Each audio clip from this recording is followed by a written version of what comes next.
वहां जो बुलडोजर की कार्रवाई हुई, क्या वो न्याय था? मैं ये कतई मानने को तैयार नहीं हूं कि मुसलमानों ने वहां इस किस्म की हरकतें की हैं। कि 8 से 10 फरवरी के बीच में आप कभी भी हल्द्वानी गए? मैं न गया हूं न जा रहा हूं। इसलिए मैं बता रहा हूँ क्योंकि मैं वहां पर कल 7 से 8 बजे तक अभी से शाम तक था। पीएफआई पर पाबंदी लगेगी, लेकिन विश्व हिंदू परिषद और बजरंग दल को खुली छूट रहेगी। मस्जिद में एक पक्ष को पूजा करने की इजाजत रिटायरमेंट से ठीक एक दिन पहले दे दी। आप ये जान रहे हैं ना कि आप अपने इल्जाम सीधे अदालत पे और न्यायिक प्रक्रिया पे लगा रहे हैं। इंसाफ के नाम पर काम नहीं हो रहा है, बल्कि अपनी आस्था के नाम पर काम हो रहा है। शरीयत से हटकर जो भी कानून होगा हम उसे मानने के लिए तैयार हैं। आप कहें कि मदरसों में आपको रामायण पढ़ानी होगी, हम कैसे पढ़ाएंगे? अपनी आस्था मुसलमानों पर थोपने की कोशिश कर रहे हैं और ये साबित करने की कोशिश कर रहे हैं कि हिंदू राष्ट्र हिंदुस्तान में कायम हो चुका है। कैसा भी आप कानून लागू कर दो, मुसलमान शरीयत के हिसाब से ही चलेगा। बरेली में भी 8 फरवरी के बाद 9 फरवरी के दिन एक तनावपूर्ण स्थिति देखने को मिली थी। यहाँ के श्यामगंज मोहल्ले में कुछ लोगों के बीच झड़प हुई। लोग यानी दो समुदाय यानी जो व्याकरण में जिनको एक को हिंदू पक्ष कहेंगे और एक को मुस्लिम पक्ष। और ये सब हुआ क्यों?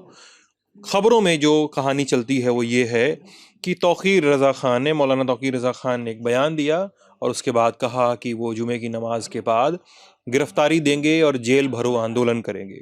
इसके साथ उनके बहुत सारे बयान और बहुत सारे इल्ज़ाम सामने आने लगे। हमने जब बरेली का रुख किया हल्द्वानी से, तो ये ज़रूरी समझा कि मौलाना तौकीर रज़ा खान से का इंटरव्यू करें, उनसे सवाल पूछें और जो ज़रूरी इल्ज़ाम हैं उनके ऊपर उन पर उनकी सफाई लें। और तो हमारे साथ फ्रेम में हैं तौकीर जी। बात करने के लिए बहुत बहुत शुक्रिया। कहाँ से बात शुरू करें? एक ललन टॉप एक आपका इंटरव्यू पहले हो चुका है तौकीर जी, और इस इंटरव्यू में मैं बहुत सारी चीज़ों के बारे में पूछूंगा तो शायद हो सकता है कि आपको अच्छी न लगे, लेकिन वो एक पत्रकार के जरिए मेरे लिए ज़रूरी है पूछना। पहले बातें साफ होनी चाहिए जी, पहले मुझे ये बताइए कि आप ने एक बयान दिया कि जेल भरना है और उसके बाद बरेली में एक तनावपूर्ण स्थिति देखने को मिली। क्या हुआ? क्या बयान, क्या पहले आपका मोटिव और बयान समझाइए प्लीज। बयान से किसी किस्म का कोई तनाव नहीं। हमने प्रशासन को नोटिस दिया कि मुल्क में जो बेईमानियां चल रही हैं, बुलडोजर चल रहे हैं, नाइंसाफियां चल रही हैं, इन तमाम चीज़ों की शिकायत करने के लिए हम कहाँ जाएं ये हमें नहीं पता चल रहा है, क्योंकि इन बेईमानियों के खिलाफ जो एक्शन ले सकता है वो ही इन बेईमानियों की सरपरस्ती करने का काम कर रहा है। तो हमारे पास वाहिद रास्ता ये रह जाता है कि इन तमाम चीज़ों के खिलाफ एहतजाज करते हुए हमको गिरफ्तारी दे देनी चाहिए। प्रशासन को नोटिस दिया गया, 9 तारीख की हमने डेट दी गिरफ्तारी देने पर। इसमें कहीं कोई टेंशन नहीं हुआ, किसी तरफ से कोई रिएक्शन नहीं आया, किसी को कोई एतराज़ नहीं हुआ। और जब मैं गिरफ्तारी देने जा रहा हूँ, अगर मैं आतंकवादी हूँ, मेरे भड़काऊ बयान हैं और मैं हिंदू मुस्लिम फसाद कराना चाहता हूँ, तो मैं गिरफ्तारी क्यों दे रहा हूँ? और गिरफ्तारी दे रहा हूँ इसका मतलब ये कि मेरे गिरफ्तार हो जाने से तो अमन कायम हो जाना चाहिए। तो मैं गिरफ्तारी देने में भी अगर किसी को भड़काऊ बात लगती है तो मैं इसका कोई इलाज नहीं कर सकता। आपने कहा कि जिन पर ये जिम्मेदारी है कि तमाम अन्याय को रोकें, वो इसकी सरपरस्ती में शामिल हैं। किसकी ओर इशारा है आपका? नहीं, किसकी सरपरस्ती में हो रहा है सब कुछ? बजरंग दल और विश्व हिंदू परिषद ये खुलेआम गुंडागर्दी कर रहे हैं, बहन बेटियों के नकाब खींच रहे हैं, मॉब लिंचिंग करने का काम कर रहे हैं, बेइज्जतियां करने का काम कर रहे हैं, मस्जिदों के खिलाफ काम कर रहे हैं, मस्जिदों पे जाके नारेबाजी कर रहे हैं, मस्जिदों पे चढ़कर झंडे लगाने का काम कर रहे हैं। ये किसकी सरपरस्ती में हो रहा है? अब हम इन तमाम चीज़ों की शिकायत किसके पास करें? हम कोर्ट के पास जा नहीं सकते, क्योंकि कोर्ट का भी हमने रवैया देख लिया। कि कानून की मौजूदगी में कानून के खिलाफ उन्होंने फैसले किए। अभी हालिया जो फैसला जो तकलीफ दे है कि जज साहब ने रिटायरमेंट से ठीक एक दिन पहले वहां पूजा, इतना बड़ा फैसला, वहां पूजा करने की एक पक्ष को इजाजत दे दी मस्जिद में। अब ज्ञानवापी की बात कर रहे हैं।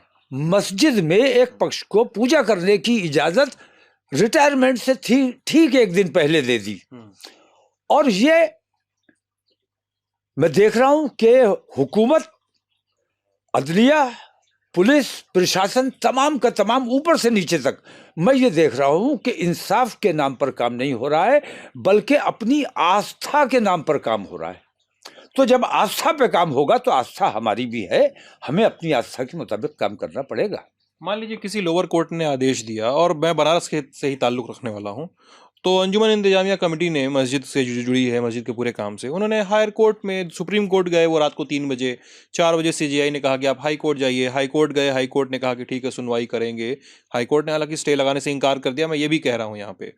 तो क्या आप एक लोअर कोर्ट से अगर हारने के बाद डिसीजन आपके पक्ष में नहीं आया, ये कहने के बाद आपके पास तो रास्ते बचते हैं कि आप एक अपर कोर्ट में जाएं? तो हमारे पास रास्ता कहाँ छोड़ा? 7 दिन का हमें टाइम दिया गया था, हमारी कोर्ट ने सुनवाई भी कर भी ली और उन्होंने मौका भी दिया हमें, लेकिन प्रशासन ने अपनी आस्था के मुताबिक 7 दिन का हमारे पास टाइम था, इन्होंने 7 घंटे का भी हमें समय नहीं दिया और वहां जबरदस्ती जाके इन्होंने वहां पूजा अर्चना शुरू करवा दी। तो हमें जो कोर्ट ने समय दिया था, 14 तारीख लगाई थी, उस 14 का इंतजार नहीं किया गया। अगरचे स्टे नहीं था, लेकिन कोर्ट में मामला था और कोर्ट ने हमें तारीख दी थी, हमारी सुनवाई होती, उसके बाद जो फैसला होता तब पूजा होती, अर्चना होती, जो चाहता होता। लेकिन हमें समय नहीं दिया जा रहा है, आनन फानन में फैसला किया जा रहा है। कोर्ट में तो बहुत सी चीजें जा ही नहीं रही हैं, कोर्ट के बाहर सारे फैसले हो रहे हैं, बुलडोजर सब कोर्ट की अवमानना मैं समझता हूं की जा रही, खुलेआम कोर्ट की अवमानना की जा रही है। और कोर्ट के बहुत से फैसले देखिए, जैसे जज साहब ने किया, अदालतें बड़ी अदालत की नजीर लेती हैं, बड़ी अदालत की उनके पास नजीर थी कि जस्टिस नजीर गवर्नर बन गए एक फैसला करके, तो हम भी कुछ बन सकते हैं, एक फैसला हम भी कर देते हैं। तो रिश्वत या लालच, अगर अदालत इन चीजों पर चलेगी या हुकूमत के दबाव में चलेगी, तो ऐसा इंसाफ जो बिक रहा है, जो दब रहा है, जो लालच में काम कर रहा है, ऐसा इंसाफ हम मानने के लिए तैयार नहीं है। आपको पता है ना, एक जज साहब राज्यसभा के मेंबर बना दिए जाते हैं, एक जज साहब गवर्नर बना दिए जाते, तो दूसरे जजेस में ये शौक पैदा होता है कि हम अगर ऐसा काम करेंगे तो हमें भी इस किस्म का इनाम मिल सकता है। तो इनाम लेने की जो होड़ है और अपनी आस्था के मुताबिक जो फैसला करने का मामला है, ये बातें अच्छी नहीं है। इससे कोर्ट हमारे मुल्क की अदलिया पूरी दुनिया में बदनाम हो रही है और हमें इसकी हमारे खिलाफ फैसला हो रहा है, हमें ये तकलीफ नहीं है। हमें तकलीफ यह है कि हमारे देश का कानून बदनाम हो रहा है, हमारे देश की अदालतें बदनाम हो रही हैं। आप ये जान रहे हैं ना कि आप अपने इल्ज़ाम सीधे अदालत पे और न्यायिक प्रक्रिया पे लगा रहे हैं, कोर्ट की प्रोसीडिंग्स पे आप सवाल उठा रहे हैं, आपको ये पता है? मैं अगर कोई गलत बात कह रहा हूं, गलत इल्जाम लगा रहा हूं, तो वजाहत कीजिए। जस्टिस नजीर अगर ईमानदार होते तो उन्हें ये कहना चाहिए था कि मेरे गवर्नरी कबूल करने से खराब मैसेज जाएगा समाज में, मैं गवर्नरी कबूल नहीं करूंगा। लेकिन उन्होंने इसकी लालच में फैसला किया। मेरा मानना यह है, रिटायर होने के फौरन बाद राज्यसभा का मेंबर बना दिया जाना, यह किस तरफ इशारा करता है? ये बेईमानियां सरकार कर रही है, सरकार करवा रही है। हम इससे क्षुब्ध हैं और हम इससे, हमारे पूरी दुनिया में जो देश हमारा बदनाम हो रहा है, हमें अपने देश की बदनामी की ज्यादा फिक्र है, हमें अपनी तकलीफों की कम फिक्र है।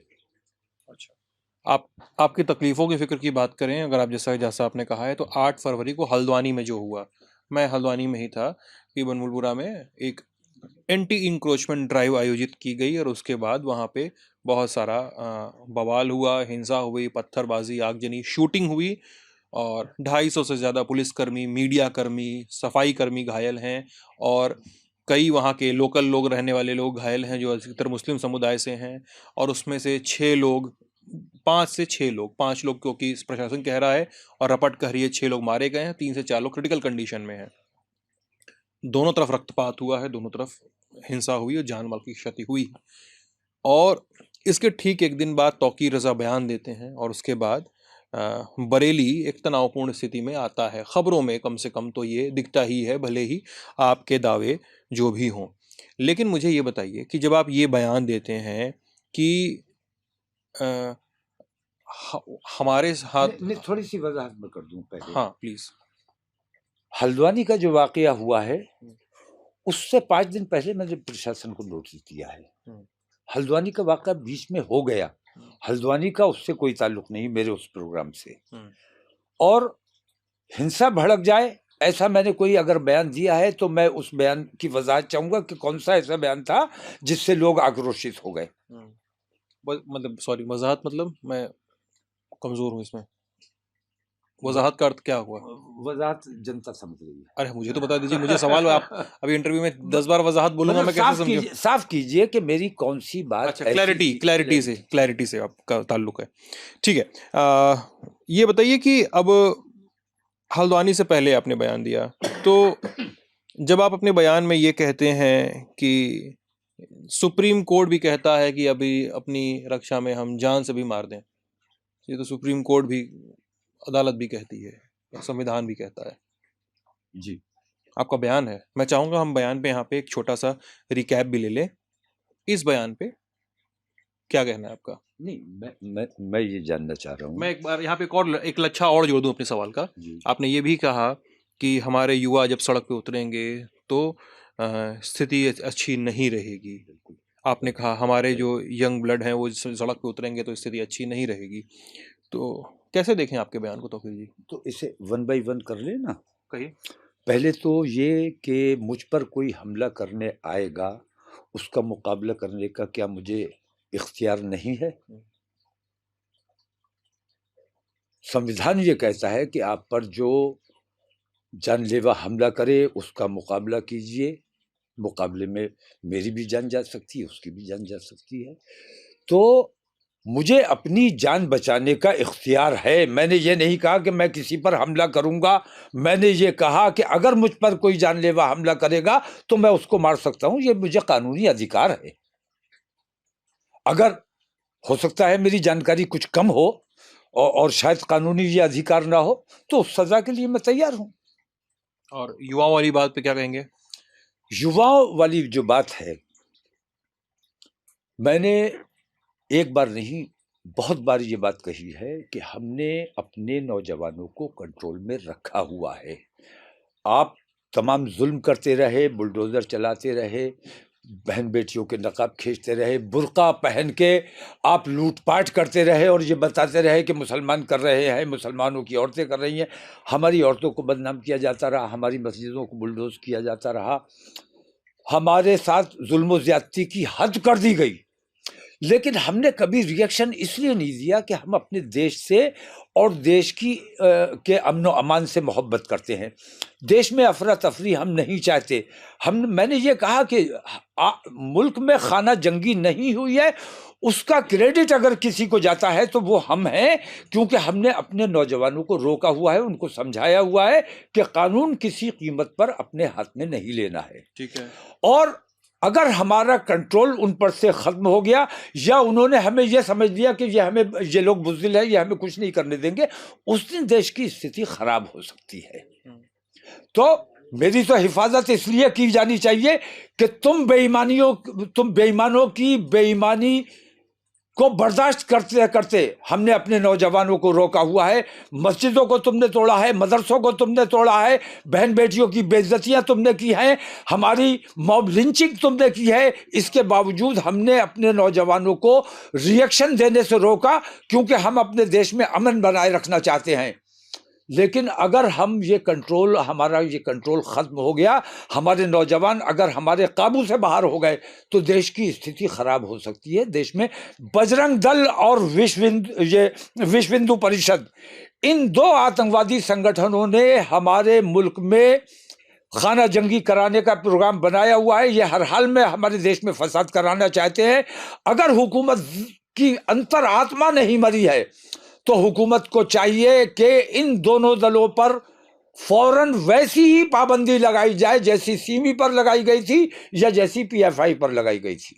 पीएफआई पे लगे प्रतिबंध से सहमत हैं आप? सही प्रतिबंध है? मैं बिल्कुल। आपको लगता है कि वो आतंकवादी थे, मुझे लगता है ये आतंकवादी हैं। आतंकवाद जो फैला रहा है, जो देश में अफरा तफरी का माहौल बना रहा है, वो तो संगठन का काम कर रहे थे। लेकिन पीएफआई के लोग ये अफरा तफरी फैला रहे। ये बेईमानी खत्म होनी चाहिए कि पीएफआई पर पाबंदी लगेगी, लेकिन विश्व हिंदू परिषद और बजरंग दल को खुली छूट रहेगी। वो खुलेआम गुंडागर्दी करते रहे, बेइज्जती करते रहे, लूट खसोट करते रहे। ये बेईमानी अब नहीं चलने दी जाएगी। अगर इनको कंट्रोल नहीं किया जाएगा, तो हम इनका मुकाबला करने के लिए मजबूर होंगे। आप कह रहे हैं कि आपके युवा नहीं निकलेंगे और उसी समय एक तबका आपको के सामने एक नज़ीर पेश करेगा कि साहब देखिए ये हल्द्वानी में क्या हुआ। हल्द्वानी में जो वीडियोस वायरल हुए, जो मैं भी अभी वहीं से होके आ रहा हूँ सीधे आपके पास, हल्द्वानी में वीडियोस वायरल हुए, इंक्रोचमेंट को हटाने पहुंची पुलिस और नगर निगम, साथ में नगर निगम के बहुत सारे सफाई कर्मचारी, मीडिया कर्मी कवर करने पहुंचे। और जो इल्ज़ाम है वहाँ के मकबूलपुरा के जो मुस्लिम समुदाय के लोग हैं, जिनकी बहुलता ज़्यादा है, उन्होंने पत्थरबाजी की, उन्होंने बोतलें फोड़ी, उन्होंने मोलोटोव कॉकटेल्स यानी पेट्रोल वाले बम फोड़े, जो बोतल बम होते हैं, आग वाले बम, उन्होंने पीटा, डंडों से पीटा। और मैं यहाँ पर जब ये इल्ज़ाम लगा रहा हूँ इस पूरी घटिया कार्रवाई पे, इस पूरे घटिया उपद्रव पे, मैं यहाँ पे ये भी कह रहा हूँ कि ऑन द रिकॉर्ड कई सारे पत्रकारों ने मुझे ये भी बताया है, ऑन द रिकॉर्ड है, कि उन्हीं में से कई लोगों ने उन्हें बचाया। कई लोगों ने उन्हें बचाया, अपने घरों में बुलाया, कई लोग निकाले ले गए अस्पताल ले गए, उसी कम्युनिटी और उसी लोकेलिटी में से। ठीक है, आपके सामने ये तस्वीर रखी जाएगी फकीर जी की मुस्लिम युवा और लोग ये भी कर रहे हैं। क्या नौजवानों के ऊपर से कंट्रोल सच में खत्म हो गया है? क्या ये नज़ीर पेश की जा रही है? मैं इस पे कमेंट चाहूंगा आपका। नहीं, मैं तो सबसे पहले तो मैं ये कहूँगा और आपसे भी इस बात की वजाहत चाहूँगा कि वहाँ जो बुलडोज़र की कार्रवाई हुई, क्या वो न्याय था? क्या उन लोगों को मौका नहीं दिया जाना चाहिए था? क्या उनको नोटिस देकर अपनी सफाई पेश करने का मौका नहीं मिलना चाहिए था? अचानक बुलडोज़र लेके चले जाए और आप इस किस्म की कार्रवाई कर दें, लोगों में आक्रोश पैदा नहीं होगा? दूसरी बात, बरेली में जो कुछ भी हुआ, उसके बिल्कुल बरअक्स दिखाया गया। मेरा मानना यह है कि मीडिया पूरी तरह बेईमानी कर रही है। ये गोदी मीडिया झूठ परोसने का काम कर रही है, सच्चाई बिल्कुल नहीं दिखाई जा रही है।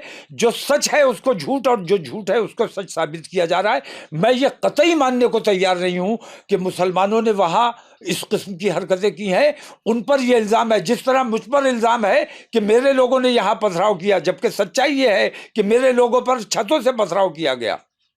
मीडिया ये दिखा रहा है कि मेरे लोगों ने पथराव किया, इसका मतलब यह है कि वहां जो पेट्रोल बम चले हैं, जो पथराव हुआ है, जो जो जलाया गया है, वो तमाम काम इन आतंकवादियों ने किए हैं, इन आतंकवादियों ने करवाए हैं और मुसलमानों पर इल्जाम लगाया, मुसलमानों को बदनाम करने का काम किया गया है। मैं मुसलमानों के लिए यह मानने को तैयार नहीं हूं कि मुसलमान इस किस्म का रिएक्शन दे सकता है, क्योंकि हमने मुसलमानों को अपने कंट्रोल में करके रखा है, हमारे उलमा ने अपने नौजवानों को कंट्रोल करके रखा है। आज 10 फरवरी को भी ये बात कर रहे हैं तो गिर जी, मैं ये जानना चाह रहा हूँ कि 8 से 10 फरवरी के बीच में आप कभी भी हल्द्वानी गए? नहीं गए होंगे, I guess। मैं न गया हूं न जा रहा हूं। ठीक है, इसलिए मैं बता रहा हूँ क्योंकि मैं वहां पर कल लगभग सुबह 7 बजे, 7 से 8 बजे के बीच मौजूद थे हम लोग प्रशांत वहाँ से। ठीक है, 7 से 8 बजे तक, अभी से शाम तक था। आपने मुझसे क्लैरिटी मांगी इसलिए मैं बता दे रहा हूँ प्रशासन को।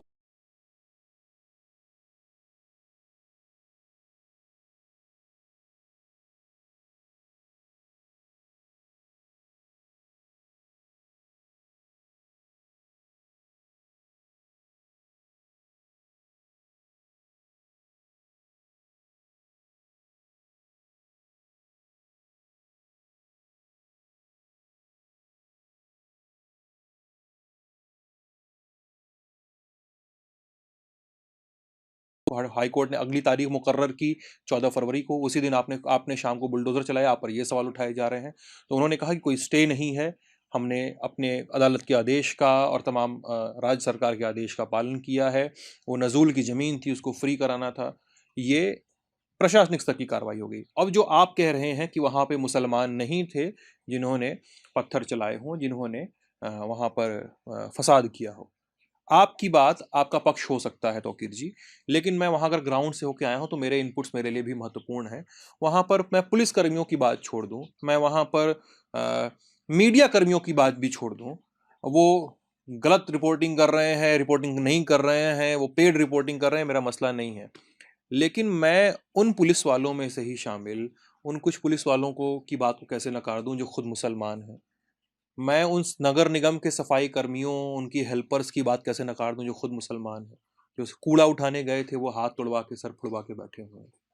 वो ये भी कह रहे हैं, मैंने अभी भी आपसे कहा कि वो ये भी कह रहे हैं कि उनमें से ही लोग मुझे हमें बचाने भी आए।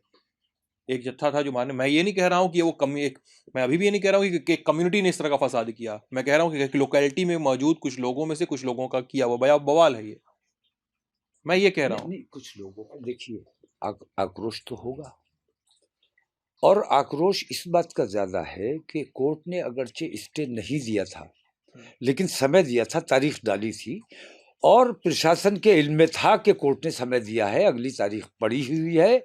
उससे पहले आपको कार्रवाई करने की क्या जरूरत थी? इतना कौन सा आपका जरूरी काम था जिसको आपको अंजाम देना था? इसका मतलब यह कि आप कोर्ट का काम अपने हाथ में लेना चाहते हैं और कोर्ट कोई फैसला करे उससे पहले आप फैसला ले लें। ये मेरा मानना यह है कि ये अदालत की अवमानना है और उन लोगों पर अदालत की अवमानना की कार्रवाई की जानी चाहिए। आपका जो बयान कल का वायरल हो रहा है उसमें आपने यूसीसी पर भी कुछ कहा है, यूनिफॉर्म सिविल कोड में, जो उत्तराखंड में इस पूरे फसाद के 1-2 दिन पहले ही पास हुआ। क्या सोचना है आपका यूनिफॉर्म सिविल कोड पे? नहीं, यूनिफॉर्म सिविल कोड यूनिफॉर्म तो रहा ही नहीं। जब उसमें से कुछ लोगों को जब उसमें से मुस्तस्ना कर दिया गया तो यूनिफॉर्म कहाँ रहा? यूनिफॉर्म सिविल कोड तो तब माना जाएगा ना कि जब तमाम हिंदुस्तानियों पर एक कानून लागू हो। मुस्तस्ना मतलब एक्सक्लूड करना। जी हाँ। तो उसमें से जब आपने कुछ लोगों को छोड़ दिया तो यूनिफॉर्म तो खत्म हो गया। दूसरी बात, यूनिफॉर्म सिविल कोड हिंदुस्तान में लागू है, ये तो दिखावा किया जा रहा है। मैं ये कह रहा हूं कि हिंदुस्तान की अदलिया में मुस्लिम पर्सनल लॉ है, लेकिन जितने फैसले अदालतों में हो रहे हैं वो यूसीसी के मुताबिक हो रहे हैं, मुस्लिम पर्सनल लॉ के मुताबिक नहीं हो रहे हैं। मतलब रूल बुक, कानून की किताब, कानून मौजूद है और कानून को नजरअंदाज करके आप अपने मन से फैसला कर रहे हैं, ये मैं अदालत की अवमानना समझता हूं, क्योंकि कानून है, उस कानून के मुताबिक फैसला होना चाहिए। जब तक यूसीसी लागू नहीं हुआ है तब तक, मैं बीजेपी के जमाने की बात नहीं कर रहा हूं, बीजेपी से बहुत पहले भी यूसीसी के तहत ही फैसले होते रहे हैं। हमारे जितने मामलात हैं वो मुस्लिम पर्सनल लॉ के तहत तय नहीं किए गए हैं, बल्कि आपने अपने मुताबिक तय किए हैं। लेकिन उनका ये कहना है कि ये पूरा कानून विवाह यानी मैरिज, डाइवोर्स और उत्तराधिकार और इन चीज़ों को लेकर है। तो ये क्रिमिनल लॉ के तहत नहीं आते हैं, एक सिविल लॉ के तहत आते हैं। सिविल लॉ में भी थोड़ा सा इसमें प्रावधान है जो एक स्पेसिफिक तरीके को, स्पेसिफिक रहन सहन के तरीकों को एड्रेस करने की कोशिश है। कानून जो मैंने पढ़ा है उसका ड्राफ्ट, कानून में ये कहा गया है कि आप बहुविवाह नहीं कर सकते, मल्टी मैरिजेस नहीं कर सकते। लिव इन रिलेशनशिप को तो टीवी चैनलों पे और सोशल मीडिया पे चला ही इतना कि क्या क्या प्रावधान है उसमें। डिवोर्स को लेकर तो 3 तलाक जिस तरह से अबॉलिश किया गया था, तो अब आपको 1 साल तक का एक बफर पीरियड है, उतना बिताना ही पड़ेगा तब आप तलाक। तो इसमें तो कहीं भी उसकी बात नहीं है। बस इसमें यह है कि एक प्रोसीजर है जो आपकी लाइफ का ज़रूरी हिस्सा है, शादी, ब्याह, तलाक, उत्तराधिकार, इसमें आपको इस कानून को मानना है। उसमें अभी तक लोगों का, जो इसके पक्षकारों का, जिसके विपक्ष में है, उनका भी कहना है कि हम पर्सनल लॉ को मानते आए हैं। मैंने कई मुस्लिम स्कॉलर से बात की, उनका कहना है कि इस्लाम में अभी भी विवाह एक कॉन्ट्रैक्ट होता है। किसी भी धर्म में ऐसा नहीं, लेकिन इस्लाम में विवाह कॉन्ट्रैक्ट होता है। कई सारे जो, और मैं मुस्लिम पर्सनल लॉ की बात नहीं कर रहा हूँ, देश में कई सारे पर्सनल लॉज भी हैं, उनमें भी उनके भी अपने तर्क हैं। लेकिन यहाँ पे केवल मुस्लिम पर्सनल लॉ को नहीं, सारे पर्सनल लॉ को एक करके यूसीसी में डाला गया है। तो क्या कहना चाहेंगे मैं आप? देखिए केवल एक देखिए हाँ, देखिए शरीयत से हटकर जो भी कानून होगा हम उसे मानने के लिए तैयार नहीं है। हम उसे किसी कीमत पर मानने को तैयार नहीं है। कानून का जो फैसला होगा उसे स्वीकार किया जाएगा। लेकिन हमें दायरे शरीयत से आप बाहर करना चाहे ये काबिल कबूल नहीं है। आप कहें कि मदरसों में आपको रामायण पढ़ानी होगी, हम कैसे पढ़ाएंगे? आप कहें मदरसों में आपको योगा करना होगा, हम तो 5 वक्त योगा रोजाना करते हैं, आप तो कभी कभी करने वाले लोग हो। तो हम पर, मैं ये महसूस कर रहा हूं कि हम पर अपनी आस्थाएं जबरदस्ती थोपने की कोशिश की जा रही है। अपने रस्म रिवाज आप हम पे जबरदस्ती कैसे थोप सकते हैं? 1000 साल हमने भी हुकूमत की है, हमने कभी आपको जबरदस्ती मुसलमान बनाने की कोशिश नहीं की, हमने कभी मंदिर नहीं तोड़े। हमारे ऊपर झूठा इल्जाम है। अगर 1000 साल की हुकूमत में 1 साल में भी अगर एक मंदिर तोड़ते तो हिंदुस्तान में मंदिर कहां बचता? हमने मंदिरों की हिफाजत की है, हमारी दौरे हुकूमत में मंदिरों की हिफाजत की गई, हिंदुत्व की हिफाजत की। हमारे बादशाहों ने मंदिरों को जागीरें दी, कागजात मौजूद है आज भी। हमारे बादशाहों ने मंदिरों की हिफाजतें की हैं। तो हम चोरी करके झूठ बोल के लोगों को धोखा दे के हमने सरकार नहीं बनाई थी, लेकिन हमने इंसाफ किया था, हमने बेईमानी नहीं की थी।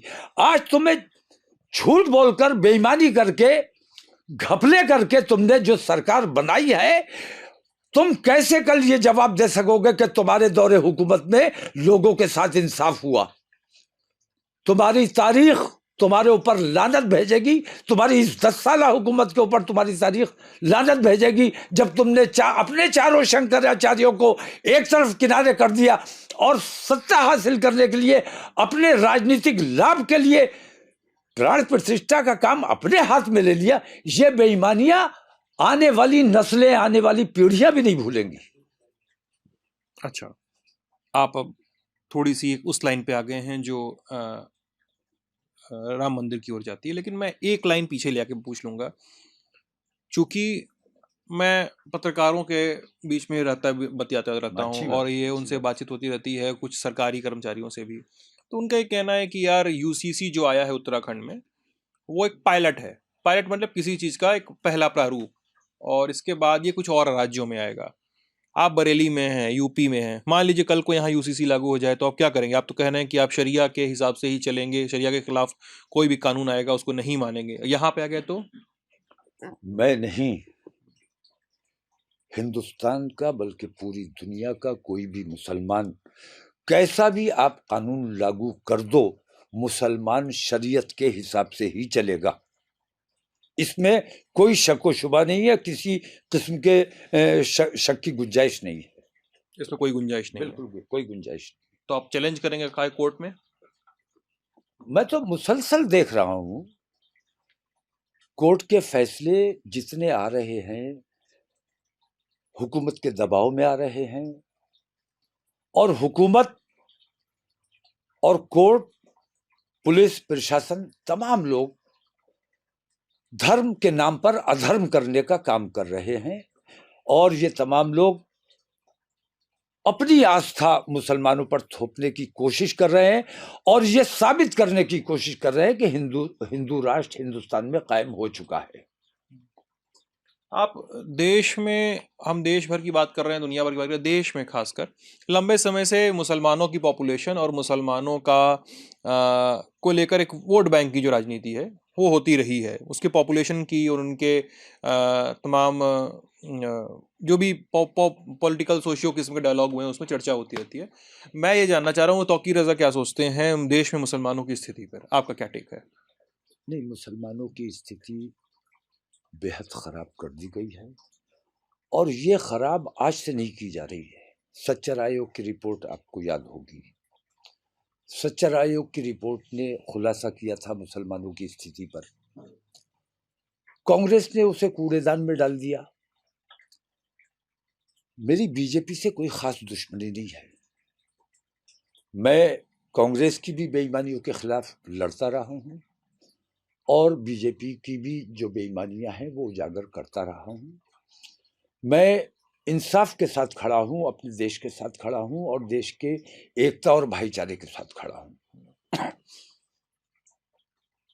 सच्चर आयोग का जिक्र मैं नहीं करना चाहता, लेकिन ये जरूर कहना चाहता हूँ कि जो कुछ भी भारतीय जनता पार्टी ने किया है, इसकी अगर जड़ में हम जाएं तो ये तमाम मुद्दे कांग्रेस के दिए हुए हैं भारतीय जनता पार्टी को। जैसे राम मंदिर का मुद्दा है, राम मंदिर का उद्घाटन नरेंद्र मोदी ने किया है, क्रेडिट नरेंद्र मोदी को मिल गया, लेकिन इसकी बुनियाद में कौन है? मूर्तियां किसके दौरे हुकूमत में रखी गई? कोर्ट ने बांधा कि बेईमानी हुई है, जुर्म हुआ है, अवैध काम किया गया है। सुप्रीम कोर्ट ने कहा कि अवैध तरीके से मूर्तियां रखी गई, अवैध तरह से वहां के ताले खुलवाए गए, अवैध तरीके से वहां का विध्वंस किया गया। ये सारे जराइम कोर्ट ने माने हैं और ये सारे जराइम कांग्रेस के दौरे हुकूमत में हुए हैं। तो हमारे लिए भारतीय जनता पार्टी और कांग्रेस दो नहीं है, एक ही सिक्के के दो पहलू हैं। इन दोनों के पीछे आरएसएस काम कर रही है और हमारे असली लड़ाई भारतीय जनता पार्टी या कांग्रेस से नहीं, बल्कि इनके पीछे जो ताकत काम कर रही है, इनको कंट्रोल करने का काम जो कर रही है, उस ताकत से हमारी लड़ाई है, जो मुसलमानों की खुली दुश्मन है। चूंकि आप कांग्रेस पर सवाल उठा रहे हैं तो मैं बीजेपी के यहाँ की यूपी के एक नेता हैं और मंत्री भी हैं मोहसिन रजा, उनका एक हालिया बयान आप पर जो कोट करना चाहूँगा कि तौकीर रजा ऐसे बयान कांग्रेस के कहने पे देते हैं, वो ये इस तरह के बयान दे रहे हैं, आप सहमत हैं इससे? नहीं, मैं तो देखिए ऐसा है, जो लोग अपना ईमान बेच चुके हैं, अपना ज़मीर बेच चुके हैं, वो कोई भी बयान दे सकते हैं। उन बयानों का पे मैं कोई रिएक्शन नहीं देना चाहता, लेकिन अभी तक अल्हम्दुलिल्लाह मैंने ना अपना ईमान बेच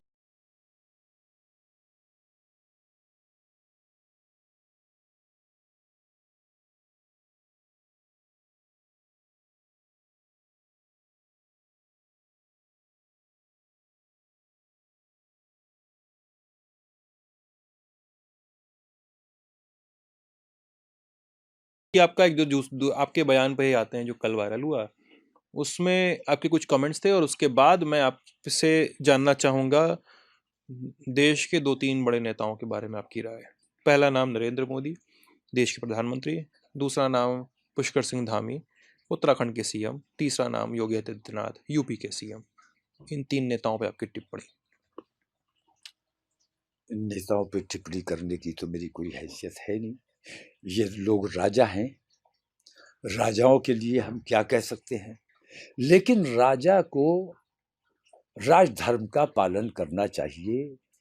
राजा की प्रजा हिंदू है या मुसलमान है, अगड़ी है कि पिछड़ी है, इस पर ध्यान नहीं देना चाहिए। राजधर्म ये है कि तमाम लोगों, हमारी प्रजा है, तमाम लोगों के साथ बराबरी का सलूक होना चाहिए।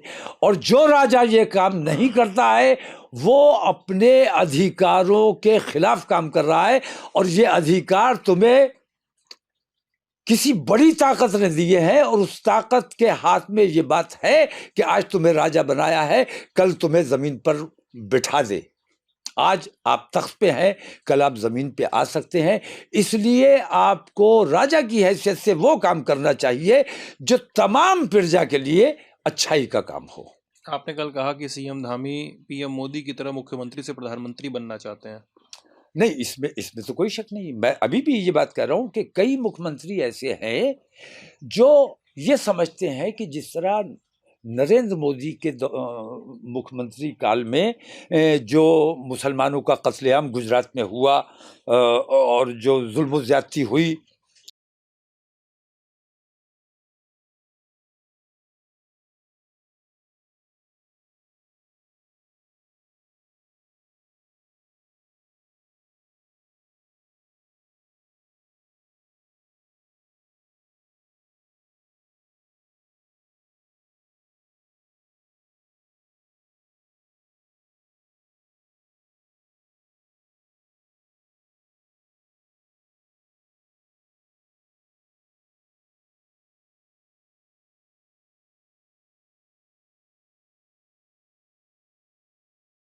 समाज की वजह से उसके साथ सौतेला व्यवहार करना ये राजा का काम नहीं हो सकता, ये राजधर्म नहीं हो सकता, और राजधर्म का जो पालन नहीं करता है वो राजा बनने के लायक नहीं है। अच्छा तौकीर जी, एक बात बताइए, आप पर थोड़ा सा, क्योंकि मैं नीचे से ऊपर आया, बाहर पुलिस बैठी हुई है ना, और शहर में भी कई जगहों पे पुलिस तैनात है। स्थितियों को देखकर आसपास हल्द्वानी बहुत दूर नहीं है, यहाँ से 3 घंटे दूर है, तो जाहिर सी बात है प्रशासन अपनी एहतियात बरतेगा। मान लीजिए आप पर मुकदमा हो जाए तो, और बुलडोजर चल जाए तो, जैसा होता है यूपी में, लोग कहते हैं कि बुलडोजर चल रहा है, तो क्या करेंगे? मैं तो बिल्कुल तैयार बैठा हूँ। जिला पुलिस की, जिला प्रशासन की मैं तारीफ करता हूँ कि वो बारीकी से तमाम चीज़ों पर नज़र रखे हुए हैं, और उनको अंदाज़ा है कि कुछ आतंकवादी संगठन शहर में कोई बड़ी दुर्घटना प्लान कर रहे हैं,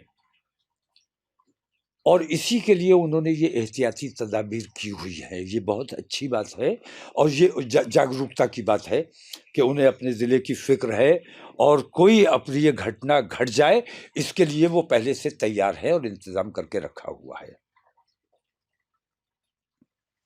आप अपनी वाली बात नहीं बताए कि मैंने कहा कि अगर आपका मुकदमा हो जाए तो? मुझ पर मुकदमा करने की ज़रूरत क्या है, जब मैं खुद ही गिरफ्तार होने गया था और मुझे गिरफ्तार नहीं किया गया। अगर मैंने कोई जुर्म किया है तो मुझ पर मुकदमा किया जाना चाहिए। कानून की जद में अगर मैं हूँ, कानून के मुताबिक मुझ पर जो जुर्म आयद होता है मैं उसकी सज़ा भुगतने को तैयार हूँ। मैं इंतज़ार कर रहा हूँ कि मेरे यहाँ बुलडोज़र आ जाए, मैं इंतज़ार कर रहा हूँ कि मेरे यहाँ ईडी आ जाए, सीबीआई आ जाए। मैं बिल्कुल पाक साफ हूं, और मैं हर एजेंसी का जवाब देने के लिए पूरी तरह तैयार हूं। ठीक है। और बरेली में कुछ हो जाता तो क्या आप उसकी जिम्मेदारी लेते? कोई अनफॉर्चुनेट इंसिडेंट होता तो आप उसकी जिम्मेदारी लेते? ऐसा होता कि अगर आपके बयानों के बाद ऐसा हुआ, आपके कॉल के बाद ऐसा हुआ, आप जिम्मेदारी लेते नहीं, इसकी? मेरा कोई एक बयान ऐसा बताइए कि जिसकी वजह से कुछ हो सकता है। मैंने अगर भड़काने की बात की है, मैंने दंगे फसाद की बात की, मैंने सिर्फ अमन की बात की है, और मैं अमन की बात कर, और अमन की बात पे जिन लोगों को तकलीफ होती है और जो लोग मेरे खिलाफ ज्ञापन देते हैं, मैं अमन की बात कर रहा हूं। इसका मतलब यह कि आप लोगों को अमन पसंद नहीं है, आप लोग अपने शहर को बदनाम करना चाहते हैं, बर्बाद करना चाहते हैं, आप लोग शहर के अमन चैन को बर्बाद करना चाहते हैं। मैं अमन की बात कर रहा हूं, और मेरे खिलाफ ज्ञापन देने का मतलब यही है कि असल मुजरिम कौन है, ये मेरे ज़िले की पुलिस और प्रशासन के ऊपर मैं छोड़ता हूं। ये उनकी जिम्मेदारी है कि कौन ईमानदार है और कौन बेईमान है, वो जांच करें, और इस बात को मंजर आम पर आना चाहिए। तो ये थी तौकीर रज़ा के साथ हमारी बातचीत। आपकी इस बातचीत पे क्या राय है, हमें कमेंट सेक्शन में ज़रूर बताइएगा। हम इस देश के नागरिकों के साथ एक ही संवाद स्थापित करना चाहते हैं लल्लन टॉप के माध्यम से, कि हमेशा संविधान सर्वोपरि है। आप अपना ख्याल रखिएगा। आप सभी का बहुत बहुत शुक्रिया।